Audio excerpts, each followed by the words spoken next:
Hi guys. It's been going up and down and up and down and up and down.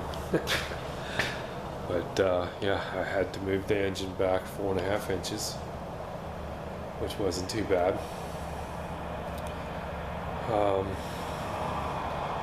Had to remove the AC compressor, which I can reinstall it in the future.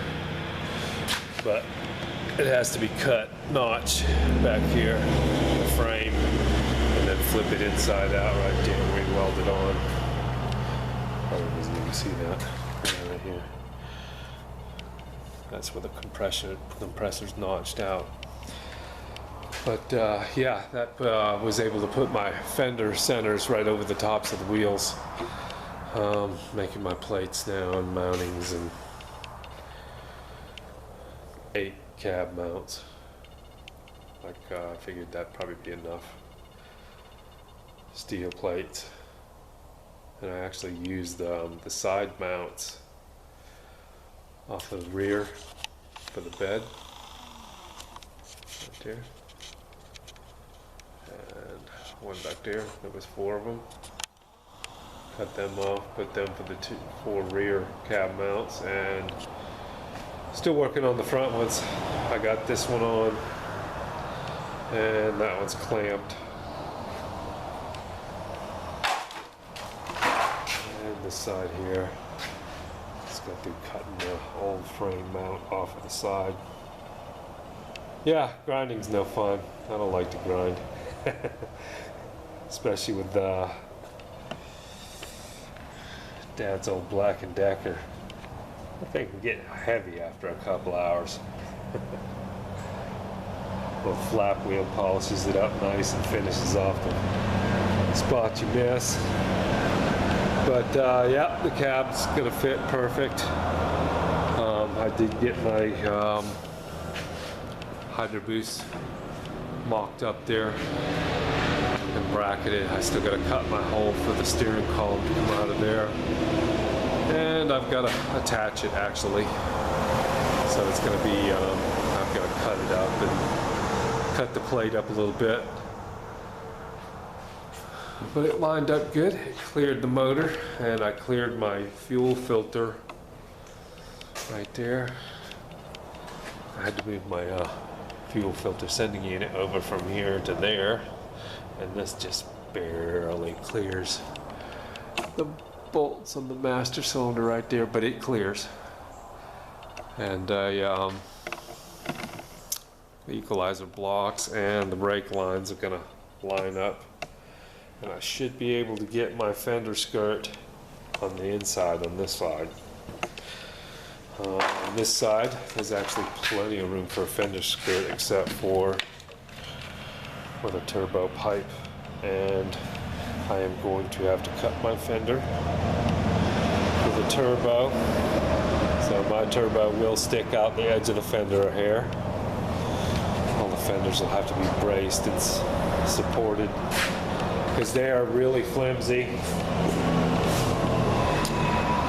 The grill's not going to be the only support, that's for sure. I'm going to have to make that lower panel.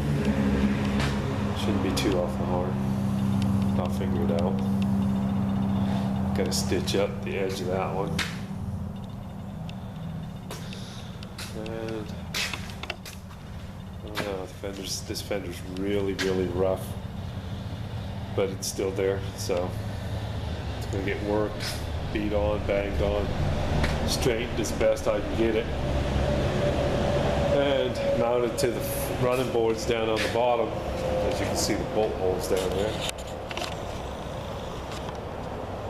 So it mounts to the running boards.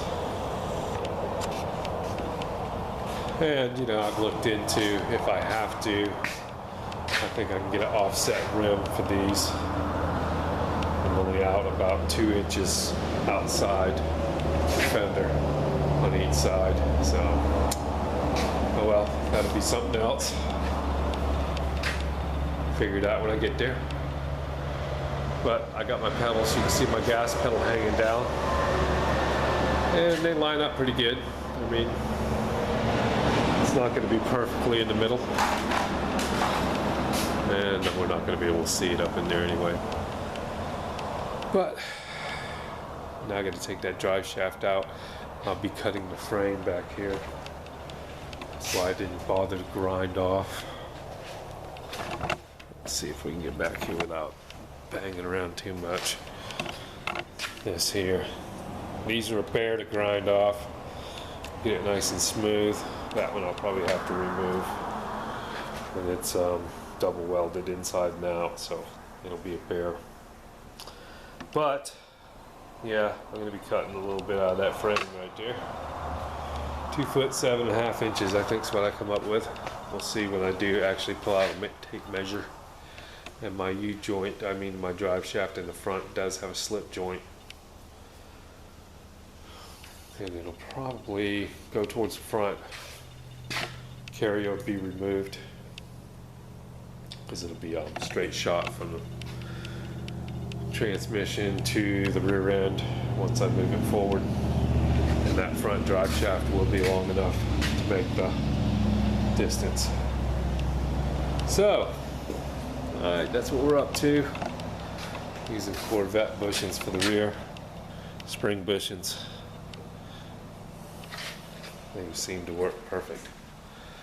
And I'll be able to tighten them down and squish them to flex the cab and get the doors to line up. It's kind of like a Corvette. You've got to tighten your frame mounts to set the doors, twist and twirl.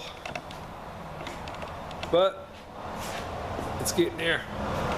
It's looking cool. You can actually see how that motor leans back up there. That motor's going to line right up with the rear end nice. Alright guys, thanks for watching, stay tuned. Been working on it hard here, get it done. These beautiful days of 83 degrees and 85 degrees. And tomorrow it's supposed to be 61 for the high, so gotta stay healthy too. Alright guys, thanks for watching, y'all take care.